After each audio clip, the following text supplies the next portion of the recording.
네, 오늘 누가복음 12장 22절부터 34절까지 함께 교독하시고 마지막 절은 같이 읽겠습니다. 또 제자들에게 이르시되 그러므로 내가 너희에게 이르노니 너희 목숨을 위하여 무엇을 먹을까 몸을 위하여 무엇을 입을까 염려하지 말라.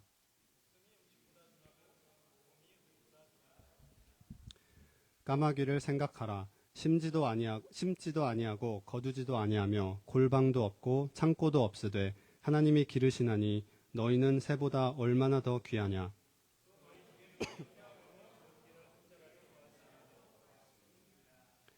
그런즉 가장 작은 일도 하지 못하면서 어찌 다른 일들을 염려하느냐.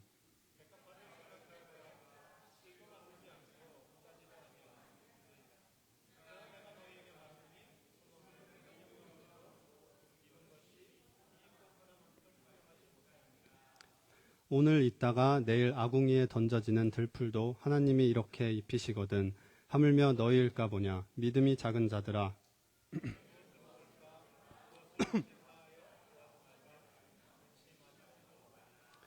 이 모든 것은 세상 백성들이 구하는 것이라. 너희 아버지께서는 이런 것이 너희에게 있어야 할 것을 아시느니라.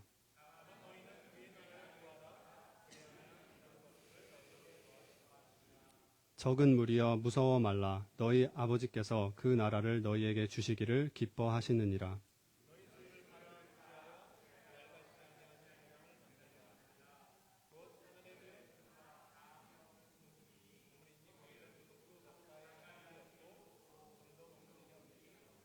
함께 읽겠습니다. 너희 보물 있는 곳에는 너희 마음도 있으리라. 아멘.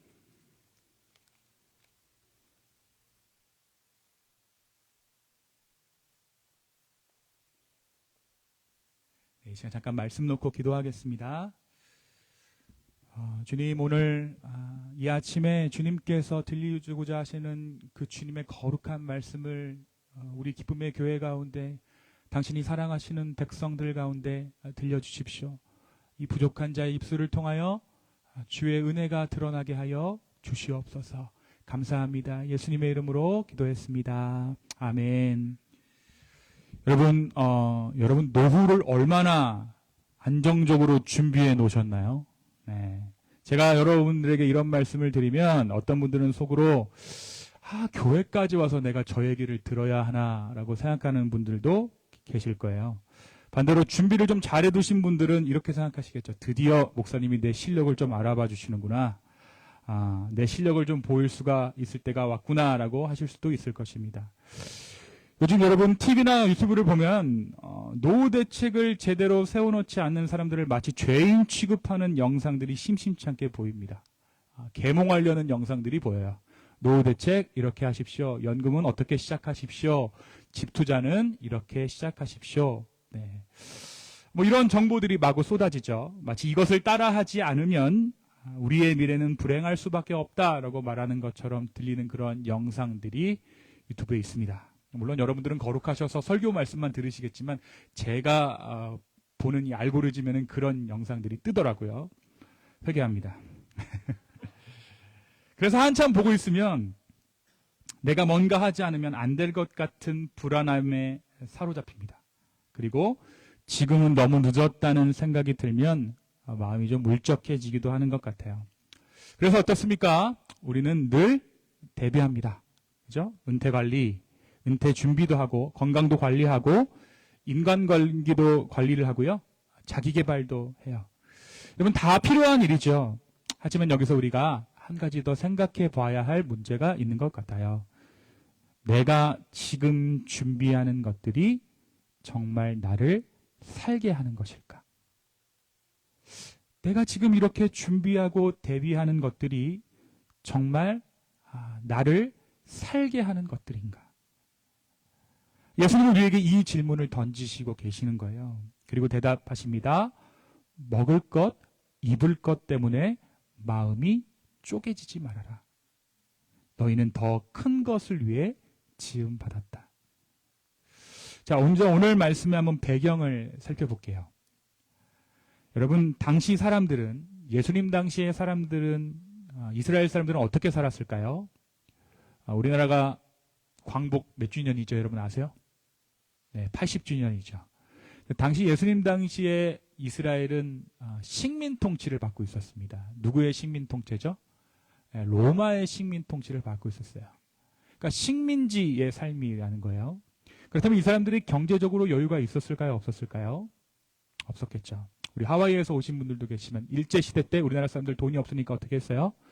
그죠? 사탕수수밭에 전부들 오셔가지고 라이다이안 오셔서 여러분 다큐멘터리 보신 적 있으시죠? 그 사탕수수밭 노동자로 오신 분들이 세운 교회가 하와이에 있는 이민 첫 교회들인 거예요. 그러니까 식민지의 삶은 어떻습니까? 굉장히 척박하고 어려운 삶입니다. 1세기 팔레스타인 사람들은 농민이나 날품팔이였어요. 로마 제국의 무거운 세금과 불공정한 사회구조 때문에 하루를 벌어 하루 먹는 삶을 이어갔습니다. 오늘은 겨우 연명할 수 있어도 내일의 끼니를 장담할 수 없는 사람들이 대다수였다라고 보시면 돼요. 예수님의 말씀을 처음 들은 예수님을 따르는 무리들이 있죠. 그 사람들은 대부분 가난한 사람들이었습니다. 가난한 제자 공동체예요. 여러분 우리가 오병이어 기적 얘기하지만 이 기적 이면에는 무엇이 있습니까? 이 사람들이 그 도시락 하나도 싸울 수 있을 만큼 경제적 여유가 없었다라는 것을 우리가 알 수 있는 거예요. 보리떡 5개와 물고기 2마리를 싸다닐 수 없을 정도로 그 사람들이 빈곤한 삶을 살았다는 것이죠. 집이나 땅, 창고에 곡식을 쌓아둘 여유가 없었어요. 내일을 걱정하며 살아야만 했습니다.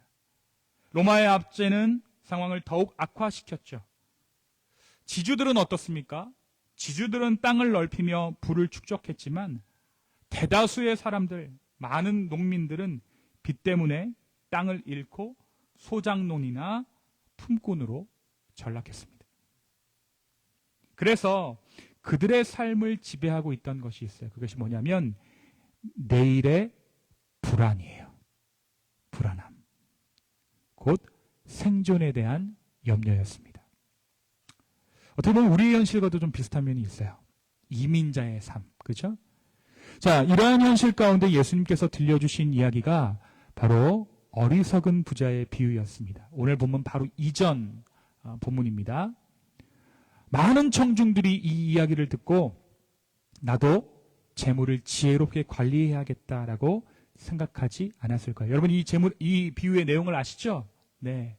부자가 창고를 짓다가 하나님께서 말씀하시는 거예요. 내가 오늘 너의 생명을 거두어가겠다. 그죠? 이 비유를 듣고 사람들이 뭐라고 생각했을까요? 나도 내가 있는 재물들을 지혜롭게 관리해야겠다라고 생각하지 않았다라는 거예요. 왜냐하면 그렇게 창고를 짓고 곡식을 쌓아둘 부자가 될 만한 사람들이 그 중에 없었기 때문에.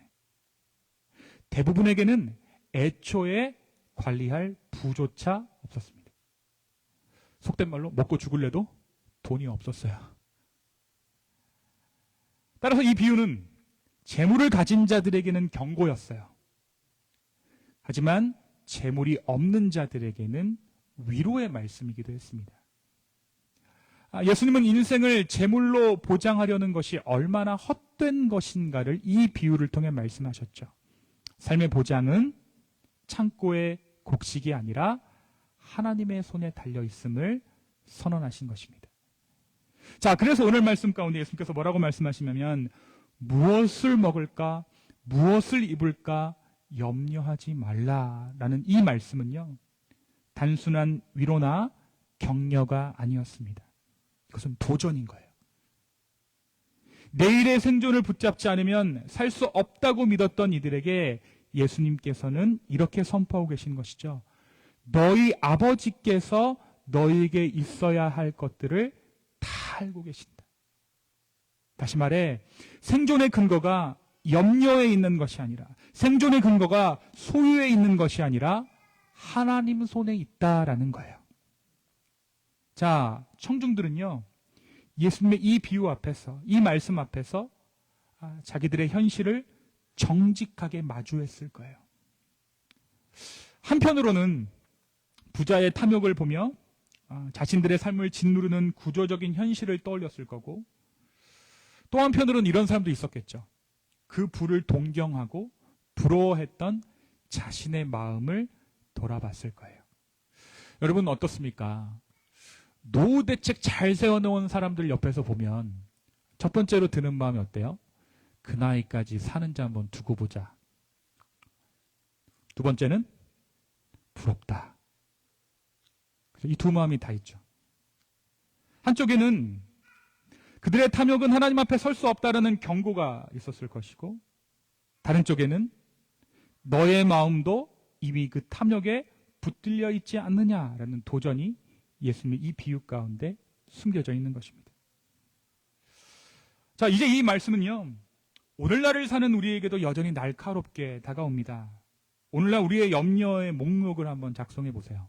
내가 무엇 때문에 염려하고 있나?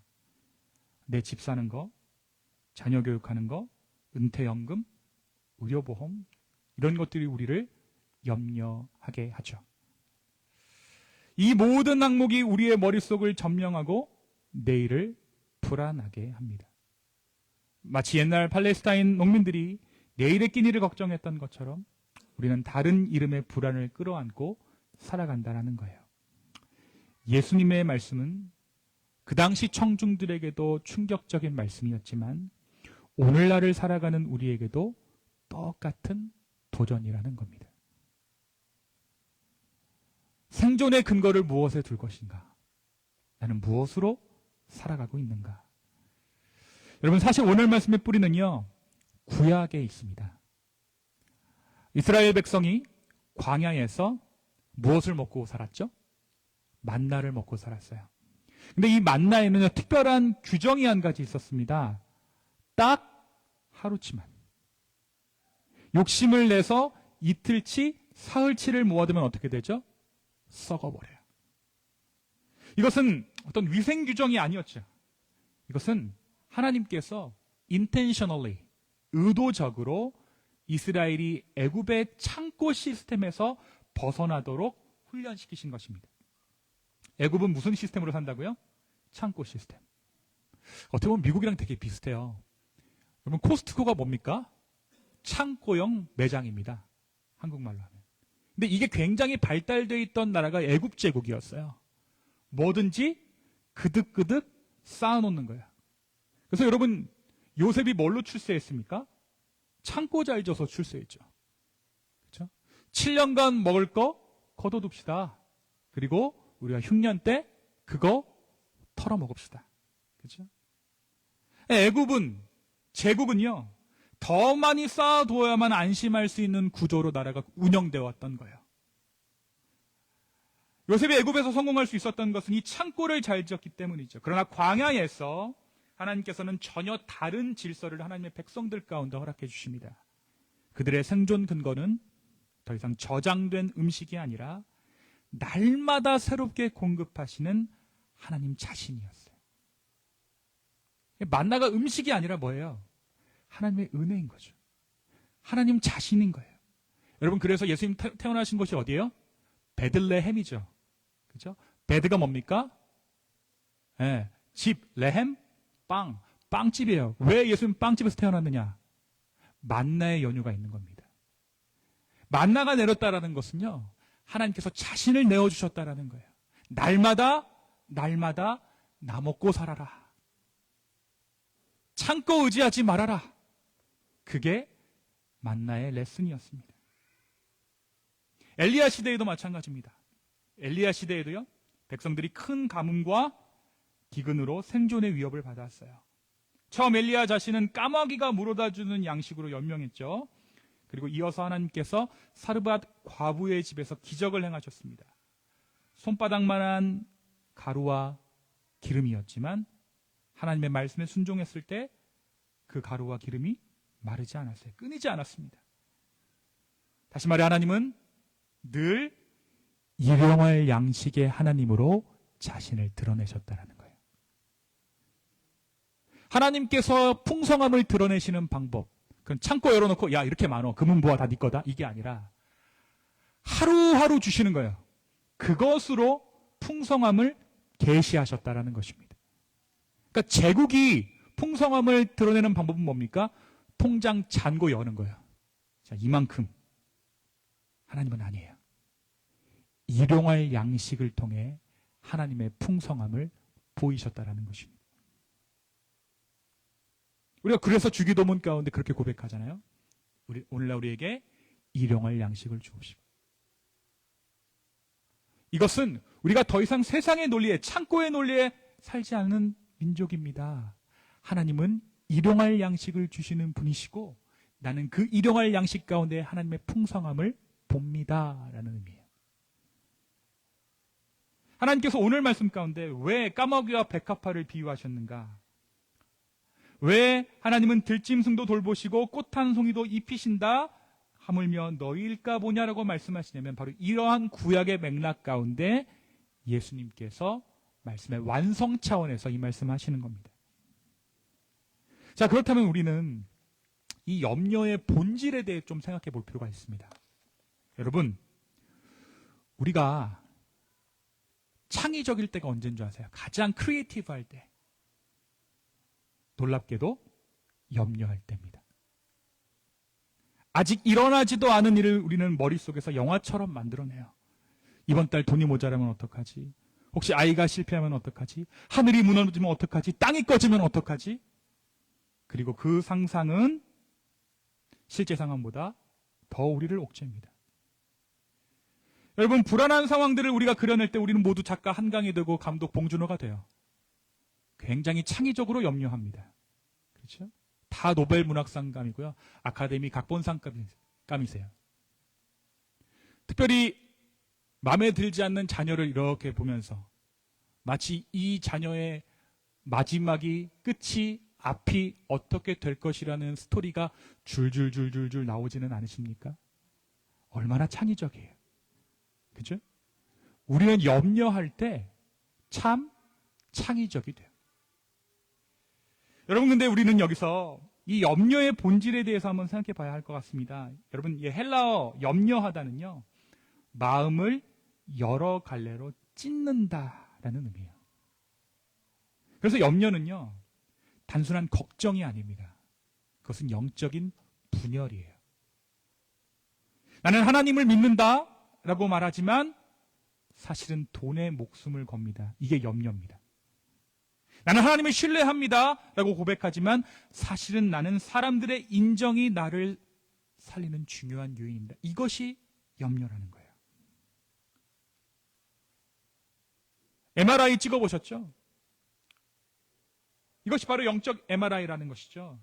MRI는 겉으로 보이지 않는 것까지 모든 것을 드러냅니다. 염려는 내 마음 가운데 있는 우상을 폭로하는 거예요. 디스포즈하는 거예요. 열어 보이는 겁니다. 무엇 때문에 내가 염려하느냐? 그것이 바로 내가 섬기는 우상이에요. 그래서 여러분, 염려는 단순한 심리적인 문제도 아니고 환경적인 문제도 아닙니다. 염려는 영적인 문제고 예배의 문제예요. 그래서 염려가 생길 때마다 우리는 의도적으로 무엇 해야 해요? 기도해야 하고요. 의도적으로 예배해야 합니다. 염려는 예배의 문제입니다. 내가 진짜 신뢰하는 대상이 누구인가에 대한 그런 문제예요. 여러분, 바로 그렇기 때문에 예수님께서는 염려를 단순히 릴렉스라고 안정시키는 방법으로 이 문제를 해결하지 않으세요. 마음 놔. 괜찮아. 이런 차원에서 이 문제를 해결하시는 것이 아니죠. 하나님께서 또 문제 해결의 방식으로 이 문제를 접근하지 않으십니다. 자, 먹을 것이 걱정되니 더 많이 모아라. 입을 것이 부족하니 더 좋은 옷을 준비하라 라고 말씀하지 않으셨다라는 거예요. 주님은 문제 해결을 통해 염려가 사라질 것이라 가르치지 않으십니다. 왜냐하면 염려는 단순히 외부의 문제에서 오는 것이 아니라 내 마음 깊은 곳의 우상에서 비롯되기 때문입니다. 그래서 여러분, 염려는요, 해결하는 것이 아니라 끊어내야 되는 거예요. 염려는 하지 않아야 되는 겁니다. 그 문제를 파고 들어가서 그 문제의 근본을 해결한다고 해서 우리의 염려가 끊어지지 않는다는 것이죠. 우리는 계속해서 우물에서 물 길어내듯이 염려거리를 만들어내요. 마치 어떻게 염려합니까? 염려가 무언가를 만들어내는 것처럼 생산 대신 염려를 한다는 거예요. 인생을 충실히 사는 것 대신 염려를 많이 하면 내가 인생을 충실하게 산다라고 착각한다는 거예요. 여러분, 이것이 사단의 전략입니다. 염려는요, 단순히 환경을 바꾸어서 없앨 수 있는 문제가 아니라 내 믿음의 대상을 바꿔야만 끊어낼 수 있는 거예요. 자, 예수님께서 오늘 말씀 이렇게 말씀하시죠. 오늘 말씀 32절입니다. 자, 우리 32절 다 같이 한번 크게 한 목소리 읽겠습니다. 32절입니다. 시작. 적은 무리여 무서워하지 말라. 너희 아버지께서 그 나라를 주시기를 기뻐하시느니라. 잘 보십시오, 여러분. 이 말씀. 하나님은 단지 우리의 필요를 채워주시는 분이 아니라는 거예요. 하나님 뭐 주신다고요? 자기 나라 전체를 주시는 분이에요. 오늘 내가 먹을 양식과 입을 옷을 주시는 것은 그 나라를 주시겠다는 약속의 작은 보증이라는 것이죠. 여러분, 그 확실한 증거가 무엇입니까? 바로 십자가와 예수 그리스도의 부활입니다. 아들을 아끼지 않고 내어주신 하나님께서 오늘 우리의 양식을 외면하지 않으신다라는 거예요. 로마서 말씀처럼 자기 아들을 아끼지 아니하시고 우리 모든 사람을 위하여 내어주신 이가 어찌 그 아들과 함께 모든 것을 우리에게 은사로 주지 아니하시겠느냐. 그러므로 오늘 우리 앞에 놓인 일용할 양식이 말하는 것은 단순히 오늘 배고픔을 면하라라는 차원이 아닙니다. 그 안에 하나님 나라가 있는 거예요. 오늘 예배 마치고 여러분 점심 뭐 드실까 고민하지만 점심 먹을 돈이 없다고 고민하시는 분은 안 계시잖아요. 그 말이 뭐예요? 역설적으로 하나님께서 다 주셨다라는 거예요. 내가 오늘 하루 동안 먹을 양식이 있으면 그것을 무엇으로 받아들여야 되느냐? 아, 하나님이 그 아들 주셨고 그 나라 내게 주셨구나. 그 식탁에서 하나님 나라를 볼 수 있어야 돼요. 진라면 순한 맛에서 하나님 나라를 봐야 하고 신라면에서 봐야 되고 찬거리가 없어도 봐야 한다는 것입니다. 여러분, 그래서 우리가 매일 드리는 오늘 우리에게 일용할 양식을 주옵소서라는 기도는 사실 하나님의 나라를 내 삶에 이루어 주십시오라는 기도와 다르지 않습니다. 하나님의 나라가 임하면 우리의 필요는 그 안에서 따라오게 되어 있습니다. 따라서 오늘 이 말씀 가운데 염려하지 말라라는 이 명령은 공허한 정신 승리가 아닙니다. 그것은 이미 십자가와 부활에서 보증된 복음적인 명령입니다. 여러분, 아멘이세요?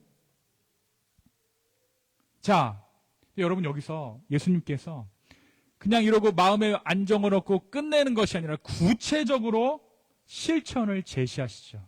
우리가 제일 듣기 싫어하는 본문인지도 모릅니다. 뭐라고 말씀하시냐면 뭐래요? 너희 소유를 팔아라.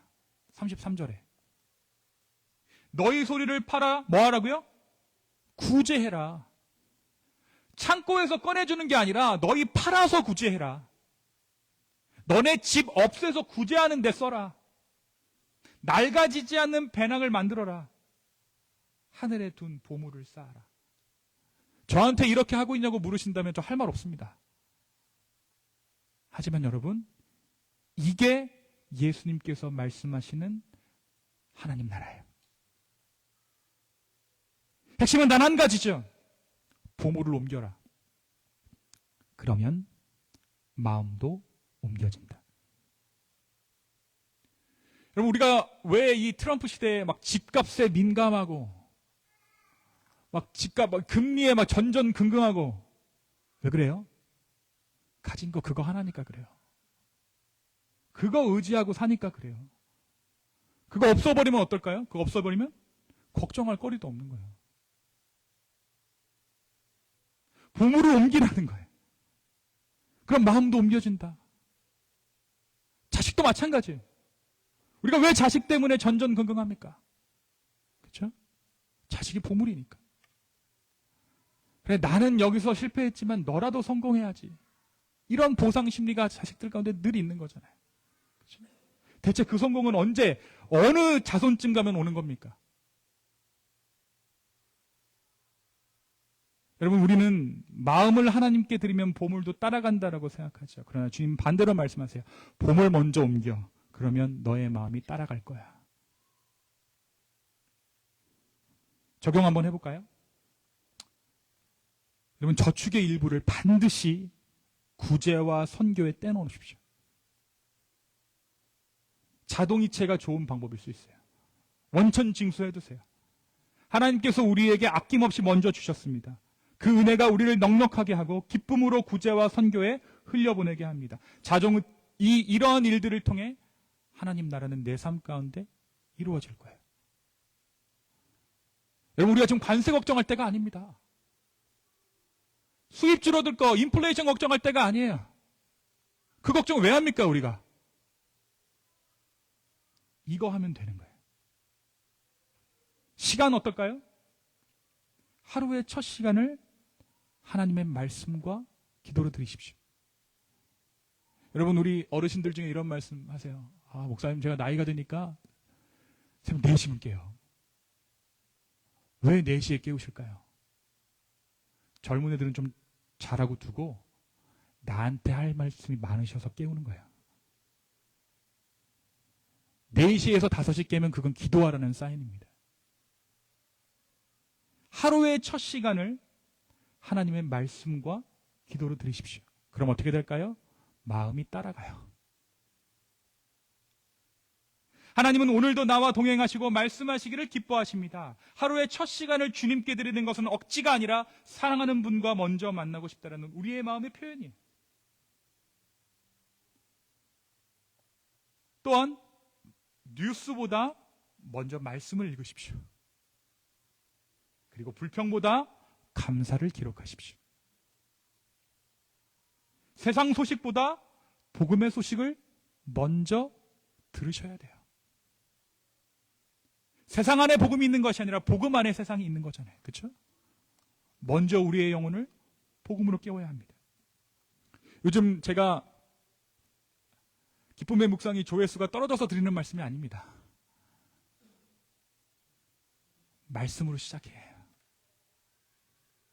그 다음에 세상 것이 들어오는 거예요. 자녀들에게 어떻습니까? 하나님 나라의 이야기를 매일 짧게라도 들려주셔야 돼요. 하나님 나라의 이야기. 그러기 위해서는 어떻게 해야 되죠? 내가 먼저 하나님 나라를 알아야겠죠. 자, 청년들, 불확실한 내일 때문에 나의 마음이 흔들릴 때 이미 내일을 책임지신 주님의 품에 나를 맡기는 거예요. 스펙을 쌓아도 그 다음에 쌓는 겁니다. 그때 준비의 불안이 믿음의 확신으로 바뀝니다. 여러분, 면접이 기본적으로는 스크리닝이잖아요. 걸러내는 거잖아요. 근데 여러분 아셔야 돼요. 하나님께서 나와 함께 하시면 그 면접이 어떤 과정인 줄 아세요? 그 면접이 나의 진정한 길을 모색해 하는 작업이 되고요. 그 면접이 나를 도와주려는 사람들과의 만남이 됩니다. 그 눈이 바뀌는 거예요. 나를 떨어뜨리려고? 아니에요. 나를 도와주려고. 중년들은 어떻습니까? 가정과 일의 무게를 홀로 지는 것이 아니라 주님께서 함께 지시는 멍에로 옮겨놓을 때 우리의 섬김이 짐이 아니라 은혜가 되는 것이죠. 우리 시니어들, 지나온 세월 가운데 함께 하신 하나님을 증언하세요. 다른 거 말하지 말고. 젊은 사람들은 다른 말 듣기 별로 안 좋아해요. 솔직히 말씀드릴게요. 내가 별로 안 궁금해. 내 삶이 바빠서. 그냥 이 말만 하세요. 지나온 세월 가운데 하나님께서 나와 어떻게 함께 하셨는지. 그것은 여러분 단순한 추억이 아니라 하늘에 쌓이는 보물이 될 것입니다. 여러분, 사단의 전략은 늘 같아요. 오늘을 빼앗고 오지 않는 내일을 살게 하는 것이 사단의 전략입니다. 그러나 하나님은 오늘을 선물로 주세요. 70이 되어도 80이 되어도 오늘을 살 수 있는 거예요. 여러분, 이 패턴으로 안 살면 어떻게 되는 줄 아세요? 70대면 80대 거 걱정하고요, 80대면 90대 거 걱정합니다. 근데 여기서부터 우리가 훈련하면 어떻습니까? 7, 80이 돼도 현역으로 사는 거예요. 오늘로 사는 겁니다. 노후 대책이 필요 없어요. 내가 지금 현역인데 무슨 노후가 필요합니까? 70이 되고 80이 되어도 오늘을 믿음으로 사는 사람에게 그 시간은, 오늘이라는 시간은 두려움이 아니라 하나님과 동행하는 시간이라는 거예요. 예수님께서 우리에게 이렇게 말씀하십니다. 적은 무리여 무서워하지 말라. 너희 아버지께서 그 나라를 너희에게 주시기를 기뻐하시느니라. 아멘. 여러분, 여러분의 보물이 어디에 있습니까? 예수님 분명하게 말씀하세요. 너희 보물이 있는 곳에 너희 마음도 있다. 보물이 땅의 창고에 있으면 우리의 마음도 땅에 묶입니다. 결국 인생은 땅의 염력 가운데 갇혀버리죠. 그러나 보물을 하나님 나라에 두면 우리의 마음은 하나님을 향하고 인생은 영원한 소망을 향해 나아갑니다. 우리가 주변에서 이럴 때 있어요. 우리가 주변에서 다 쓰지도 못할 돈을 아득바득 모으다가 돌아가신 분의 이야기를 할 때가 있어요. 뭘 어떻게 말합니까? 아우, 다 쓰지도 못할 거, 다 며느리 주고 아까워. 여러분, 우리가 왜 이것을 안타까워하죠? 이 죽음을 왜 안타까워하죠? 단순히 그 돈을 쓰지 못해서가 아닙니다. 그것은 세상의 논리죠. 정말 안타까운 것은 그분의 마음이 끝내 땅의 보물에 묶여 있었다는 사실 때문에 우리가 안타까워하는 거예요. 야, 이 사람 그냥 천국 가는 티켓으로 예수 믿고 그거 하나 달랑 끊어갔구나. 천국은 동행인데. 안타깝잖아요. 죽을 때까지 끝내 땅의 보물에 묶여 있다라는, 마음이 묶여 있다는 그 사실. 인생의 무게중심을 땅에 두고 살다가 정작 하늘의 보물을 쌓지 못한 채 이 세상을 떠난 것이죠. 사랑하는 기쁨의 교회 성도 여러분, 그리고 앞으로 기쁨의 교회 성도가 되실 여러분, 보물이 있는 곳에 마음이 가고 마음이 가는 곳에 우리 인생이 갑니다. 언제? 내일? 오늘입니다. 지금입니다. 우리의 보물을 하나님 나라에 옮기는 저와 여러분 되었으면 좋겠습니다. 그러면 우리의 마음도, 우리의 인생도 하나님 나라를 향해 옮겨갈 것입니다. 보물을 옮기면 마음이 옮겨집니다. 마음이 옮겨지면 인생이 옮겨집니다. 오늘 이 진리를 붙잡고 우리의 마음을 우리 주님께 드리는 저와 여러분 되기를 예수님의 이름으로 축원합니다. 우리 이 시간 함께 잠깐 일어나서 함께 찬양했으면 좋겠습니다.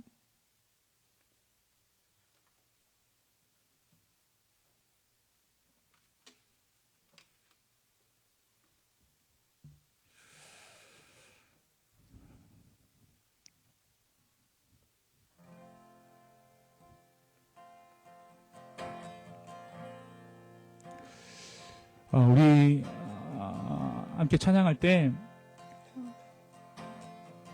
우리가 하나님께서 하시는 일들을 바라고 구합니다라는 그 마음 가지고 하나님 나라를 위한 찬양했으면 좋겠습니다. 나의 안위와 나의 어떠한 것을 위한, 나의 유익을 위한 것이 아니라 하나님의 비전을 위한 이 찬양을 주님께 드리며 우리의 마음을 옮기는 저와 여러분 되었으면 좋겠습니다. 세상 모든 민족이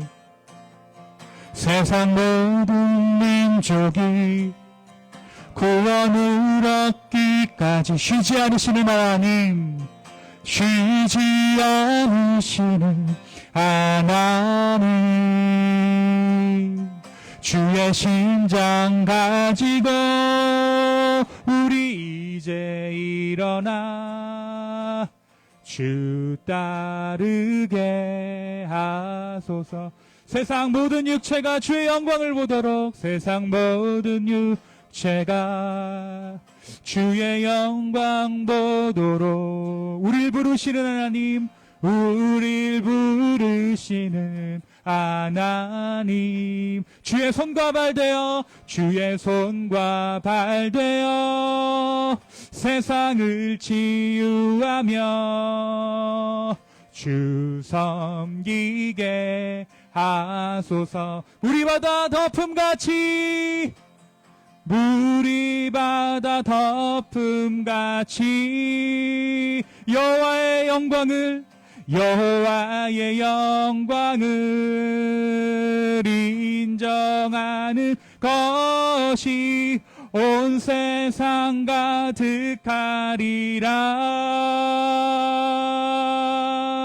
물이 바다 덮음같이, 물이 바다 덮음같이, 물이 바다 덮음같이 보리라. 그날에 보리라. 그날에 주의 영광 가득한 세상 우리는 듣게 되리, 우리는 듣게 되리. 온 세상 가득한 승리의 함성. 물이 바다 덮음같이, 물이 바다 덮음같이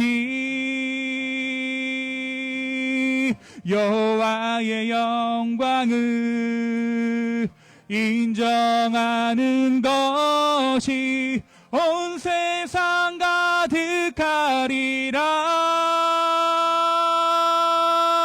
물이 바다 덮음같이, 물이 바다 덮음같이, 물이 바다 덮음같이.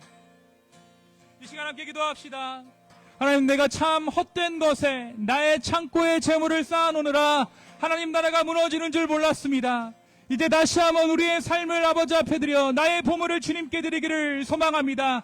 주여, 내 삶 가운데 주의 나라 세워주시고 주의 나의 염려가 아니라 온전한 신뢰로 말미암아 믿음으로 살아가게 하여 주시옵소서. 우리 간절한 마음으로 함께 기도하며 주님께 나아가겠습니다. 함께 기도합시다. 아버지 하나님, 감사합니다. 오늘 이 아침에 우리가 다시 한번 우리의 삶의 모든 주권을 주님께 맡겨드리며 나아갑니다. 성령님 함께하여 주십시오. 우리 가운데 믿음이 연약한 마음들이 있습니다. 주여, 그러나 우리가 다시 한번 주님 앞에 우리의 마음을 쏟아놓을 때 성령이여 받아주시고 역사하여 주십시오. 우리 자녀에 대한 문제들, 우리 노후에 대한 걱정들, 모든 것들 아버지 손에 맡겨드립니다. 이 시간 주여 받아주시고 주님 역사하여 주시옵소서. 다시 한번 우리의 마음을 드리며 우리의 삶을 드리며 주님께 나아갈 때 아버지여, 우리의 삶에 말씀하여 주시고 주님의 놀라운 뜻 우리의 삶통에 이루어 주십시오. 물이 바다 덮음같이 여호와의 영광을 인정하는 것이 온 세상에 가득하게 될 것이라는 그 비전 붙잡고 하루하루 살아가게 하여 주시옵소서. 주님 감사합니다. 주님, 우리가 다른 것이 아니라 주님의 그 나라를 이 땅 가운데 세우며 또 우리의 보물을 이 땅 가운데 쌓아두는 것이 아니라 하늘에 쌓아두는 지혜로운 자 되기를 원합니다. 노후를 대책 잘 해놓은 사람을, 세상은 우리를 그런 자들을 지혜롭다 하지만 하늘의 보물을 쌓은 자들, 그 자들을 지혜롭다 하시는 그 주님의 음성에 우리가 순종하여 이제 나의 보물을 주님께 쌓기 원합니다. 주여 받아주시고 우리를 인도하여 주십시오. 지금 또한 기도하는 것은 정말 우리가 하늘의 보물을 쌓기 위해 드린 이 헌물 주님께서 받아주시고 이 헌물을 통하여 하나님 나라를 이 땅 가운데 세워 주시옵소서. 주님 감사합니다. 주님 다시 한번 나의 삶 드립니다. 지금 다시 한번 우리의 모든 것을 주께 맡겨드립니다. 주여, 우리를 붙잡아 주시옵소서. 이제는 우리 하나님의 사랑과 예수 그리스도의 은혜와 성령님의 감화 감동 교통하심이 이 세상을 살지만 하나님 나라를 살고자 우리의 보물을 하늘로 옮기고자 하는 우리 기쁨의 교회 성도분들 머리 위에 이제로부터 영원까지 함께 있을지어다. 아멘.